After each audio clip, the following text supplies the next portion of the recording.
Enti shtetëror i revizionit ka konstatuar se Fondi i Sigurimeve Shëndetësore ende ka mospërputhje në efikasitetin e monitorimit të trajtimit jashtë vendit, në metodën e financimit, blerjes së shërbimeve nga institucionet publike shëndetësore dhe përditësimin e çmimeve referuese për shërbimet shëndetësore, si dhe në përditësimin e listës së barnave që bien nën barën e fondit. Në raportin e revizionit të bërë për punën e Fondit Shëndetësor, thuhet se pavarësisht aktiviteteve të ndërmarra për të zbatuar disa nga rekomandimet, ende ekzistojnë dobësi dhe nevojiten përmirësime sistematike, veçanërisht në funksionimin e sistemit të IT-s dhe kontrollet që fondi zbaton mbi ofrimin dhe faturimin e shërbimeve shëndetësore.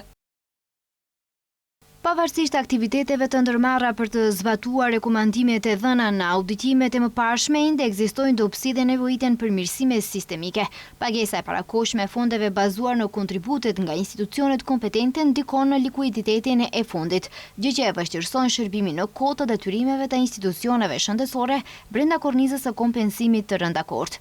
Sipas revizionit, që nga shkurti i vitit 2026, kontributi i papaguar nga Fondi i Sigurimit Pensional dhe Invalidor arriti në rreth 137 milion euro, ndërsa fondet e papaguara nga Ministria e Shëndetësisë për personat e pasiguruar në fund të vitit 2024 arritën në rreth 35 milion euro.